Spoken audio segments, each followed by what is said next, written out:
Welcome to Rants TV. Hi guys, nandito po tayo ngayon sa kahabaan ng Marikina River. Please samahan niyo po ako mag-update dito sa Manggahan Floodway. Ayan na po sa tapat natin, as well as Marikina River Flood Control Project. Ito po yung update natin today, August 14, 2026.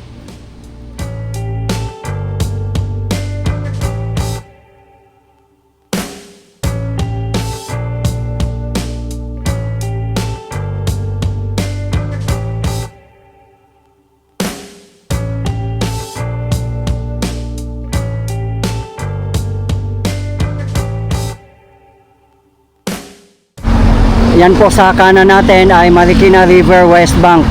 Didiretso po yan papuntang Pasig River. Madadaanan po ang mga lugar ng Parklinks, Bridgetown, Rosario at iba pang mga lugar. At dito naman po ang didiretso papuntang Laguna, Dibay. Pupuntahan din po natin yan guys sa bandang unahan para makita po natin ang lagay ng Manggahan Floodway. Nakabukas po ang floodgate. Ayan oh. Kaya nakokontrol din po nila ang baha pagdating dito sa Manggahan Floodway kasi meron pong floodgate dito.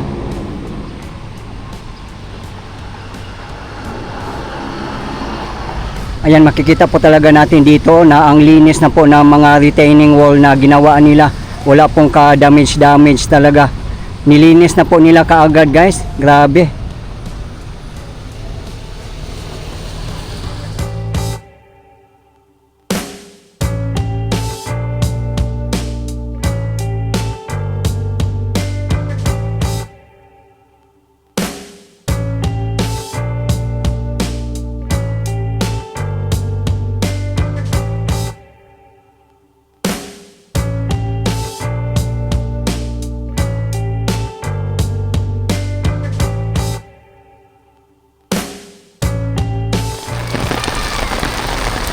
Sa mga hindi nakakaalam, ang mga contractors ng Marikina River Flood Control Project ay joint venture ng Toyo Construction Company Limited and Shimizu Corporation.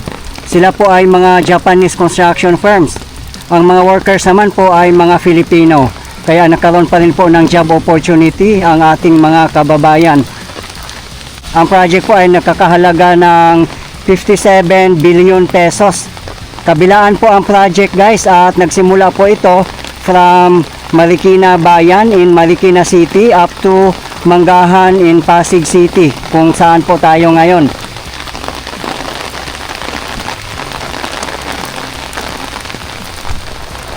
Umulan na naman guys, grabe ang lakas.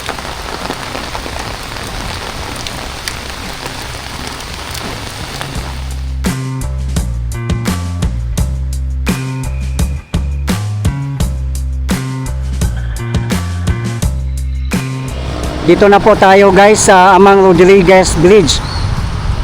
Ayan lang po ang Manggahan Floodgate. Doon lang po tayo galing kanina sa Circulo Verde Bridge. Sa tapat po natin.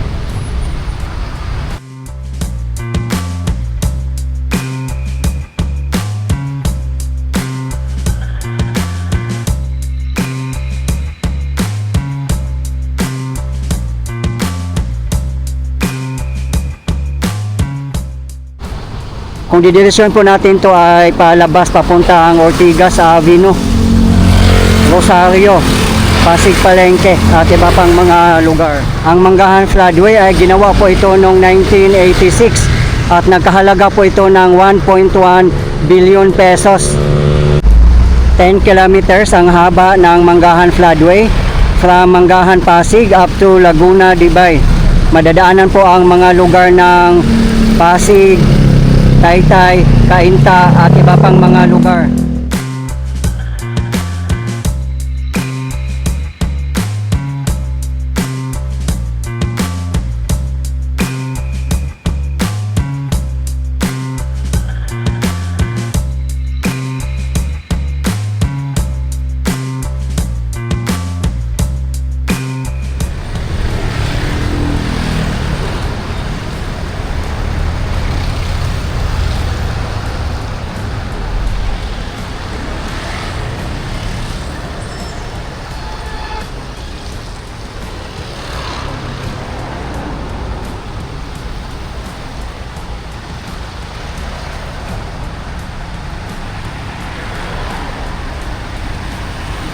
Yung Amang Rodriguez Bridge naman ay may ongoing rehabilitation po.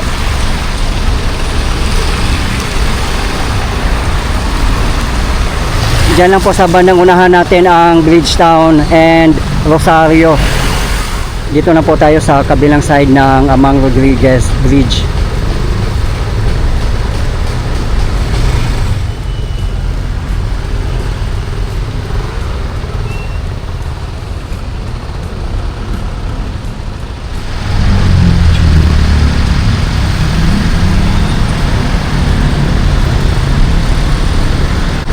Ayan po sa tapat natin ang East Bank Road.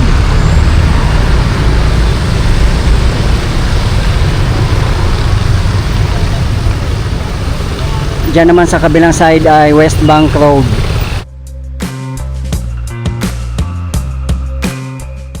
Dito na po tayo sa kahabaan ng East Bank Road. Napakaganda na po dito kasi tapos na po yung rehabilitation dito ng kalsada at mga sidewalk.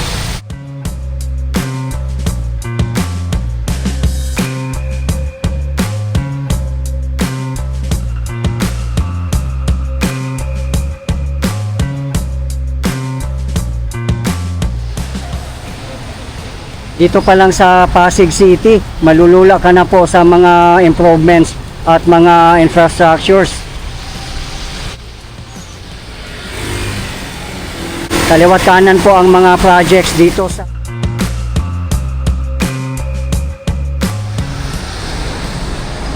Ayan po mismo ang Amang Rodriguez Bridge.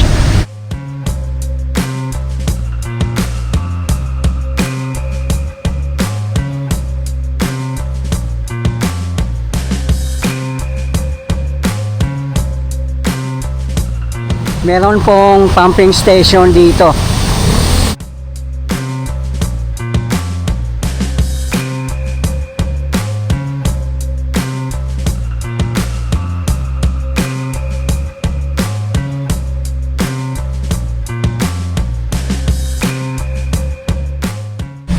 I think noong May 2026 lang po natapos ang road rehabilitation dito or asphalting, at kitang-kita po natin dito na wala naman pong na-damage or nagkalubak-lubak dahil sa patuloy na pag-uulan. Ibig sabihin po guys, high quality po ang mga materials na ginamit at napakaganda po pagkagawa ng contractor.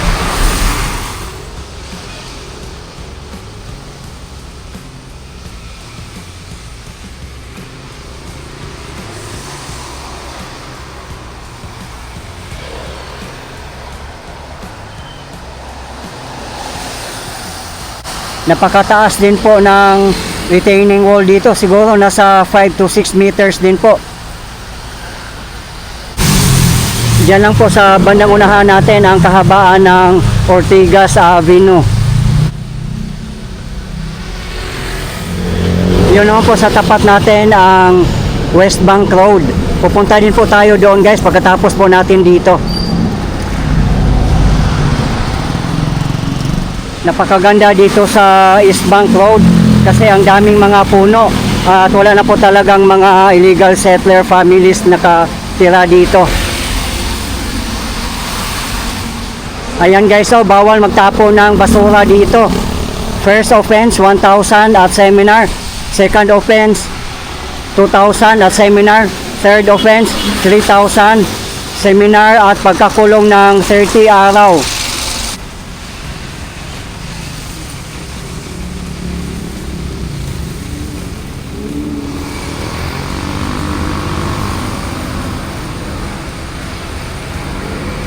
Dito na po tayo sa kahabaan ng West Bank Road.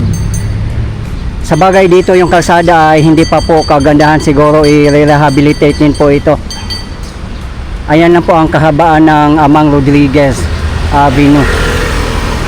Pupunta din po tayo ng Bridgetown guys sa Marikina River West Bank para makita ayo rin po. At doon na po sa tapat natin ang East Bank Road, doon po tayo galing kanina.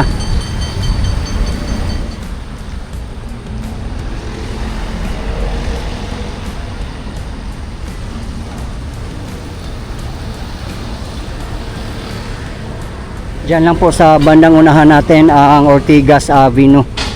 Walking distance lang po kung galing po dito.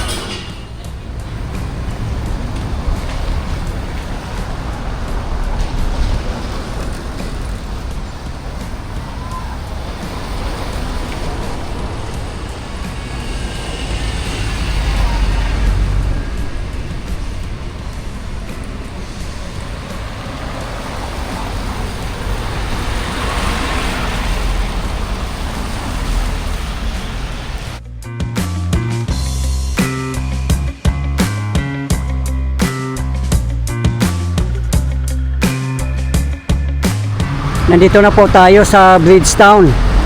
Ayan po sa harapan natin. Ito po yung kahabaan ng Amang Rodriguez. Ayan lang po ang temporary Pasig City Hall. Katabi lang po mismo ng Bridgetown.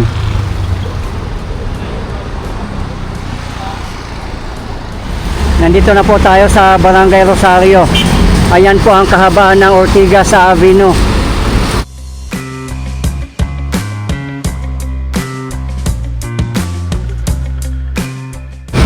Ayan na po ang kahabaan ng Amang Rodriguez Avenue.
Nandito na po tayo sa kahabaan ng Marikina River West Bank. Ayan po. Doon naman po sa tapat natin ang Parklinks. Development po yan ng Eton and Ayala Land Joint Venture.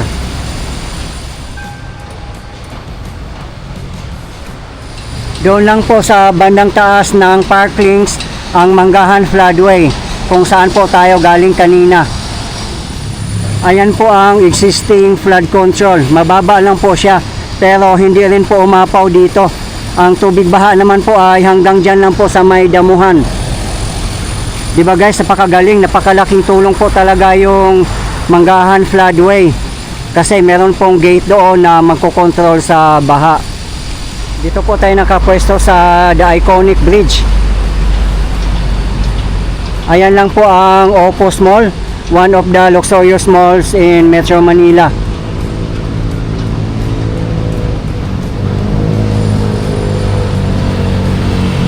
Ayan lang po ang The Victor statue.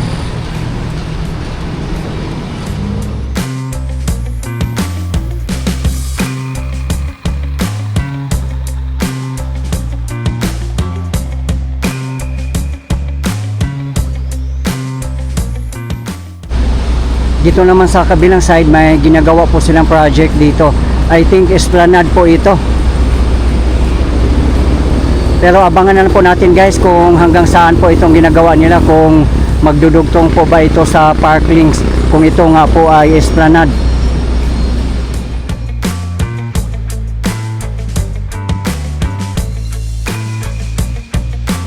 Ayan lang po sa bandang unahan natin ang kahabaan ng C5 Road. Dito na po tayo sa side ng Quezon City. At yan naman po sa kabilang side, pagtawid natin ng tulay ay Park ng Pasig City.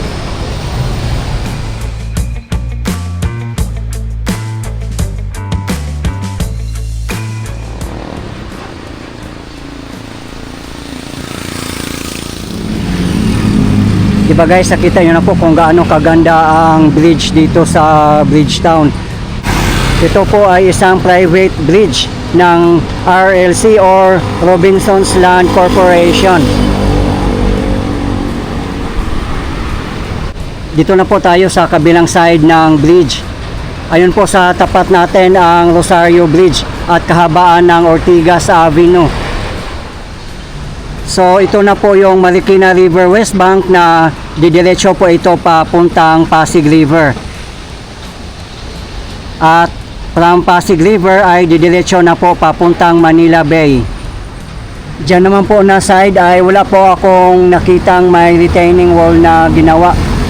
Siguro meron din yan, hindi lang nakikita kasi marami pong mga puno. At meron pong mga birds nakatambay dito. Diyan naman po sa kabilang side ay meron na rin pong existing na flood control. Matagal na rin po yan natapos guys. Hanggang doon po yan sa Rosario. Ayan po ang bakas ng baha. Diyan lang po sa baba sa may mga damuhan.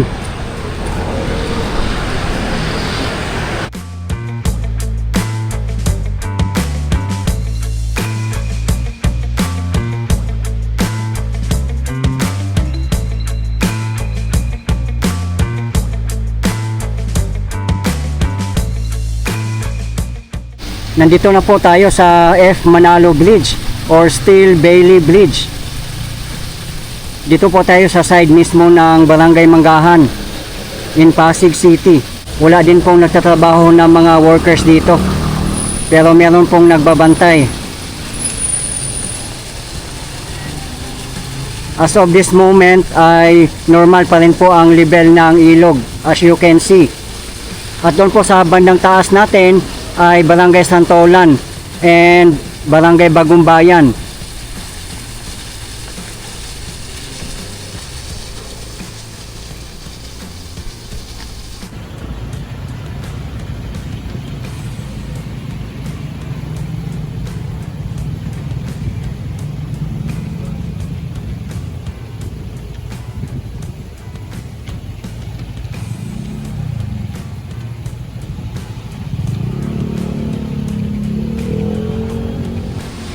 Yung nakikita po natin na mga matataas na building sa tapat natin ay Eastwood in Quezon City.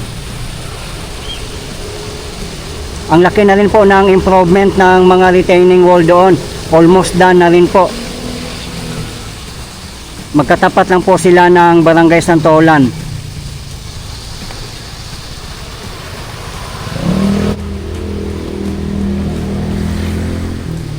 Ayan kitang-kita na nga po ang mga lupa dito sa gilid ng ginagawa nilang flood control.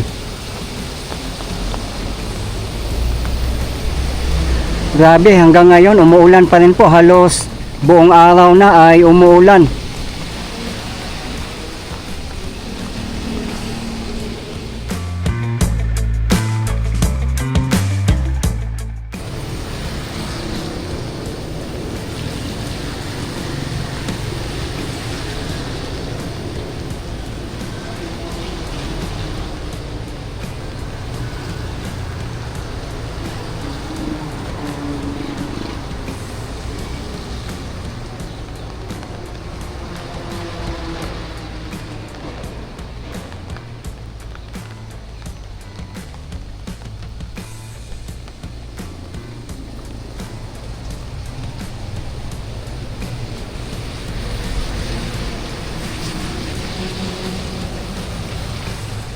Grabe, sobrang nakaka-amaze talaga guys. Biruin mo, nung Sunday umapaw. Simula nung Sunday night hanggang ngayon ay hindi na po talaga lumaki ang ilog dito. Back to normal na po siya. Ganon po ka-effective ang ginawang flood control project ng Japanese construction firms, as well as pag-dredging regularly. Kasi malalim na po ang ilog at lumawak na po siya.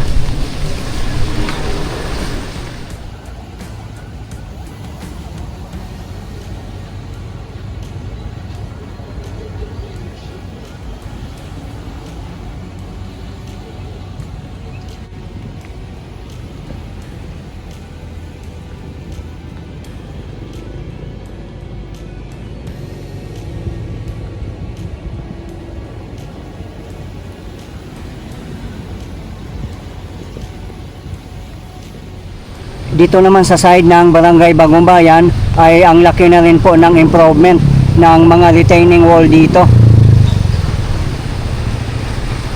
Diyan naman sa may bandang likod ng retaining wall ay tatambakan po nila yan ng mga lupa kasi makakaroon po yan ng pathway or walkway sa bandang taas.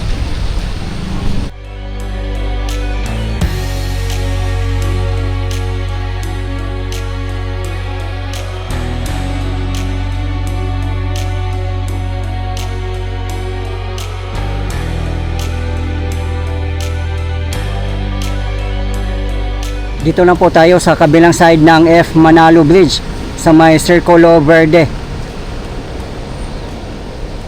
Ayan po ang retaining wall dito ay talagang ang linis na po. Nilinis po nila agad. Grabe, ang galing. Ganon din po dito ang design guys, sa may bandang taas ay magkakaroon po ng pathway para po sa mga mamamasyal. At meron din pong riverwalk sa baba. Ayan oh. Almost done na rin po dito na area.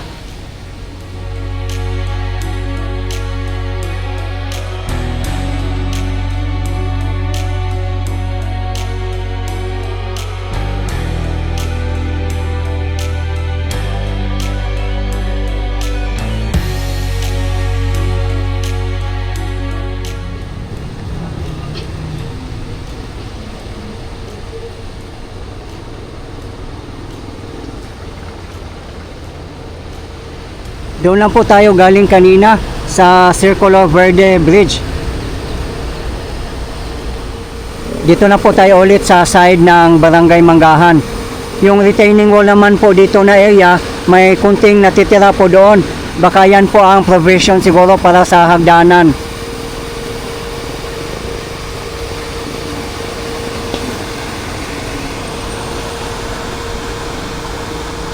Ayan po ang napakagandang drainage system. Ganon din po sa likod ng retaining wall dito. Tatambakan po nila ng mga lupa yan at magkakaroon po ng pathway. At sa baba naman po ay riverwalk. Kaya napakaganda po kung matatapos na po yung kabuuang project dito. Kasi hindi lang po ito pambaha kundi pasyalan na rin po natin. Diba guys, nakita na po natin kung gaano kaganda at katibay ang gawa na flood control ng mga Japanese construction firms.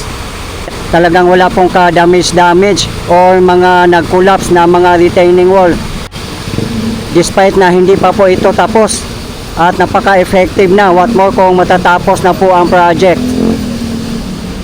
Kudos po sa mga Japanese construction firms, mga workers, DPWH, mga LGU at sa lahat ng bumubuo ng Marikina River Flood Control Project. Okay guys, ito po yung latest update natin ngayon dito sa Manggahan Floodway and Marikina River Flood Control Project as of today, August 14, 2026. Maraming salamat po sa patuloy yung suporta at panunood ng aking mga videos. I really appreciate po. At hindi po ako magsasawang i-update kayo, lalong-lalo na po sa mga government infrastructures. Mabuhay ang Pilipinas. Okay guys, thank you for watching and keep safe everyone.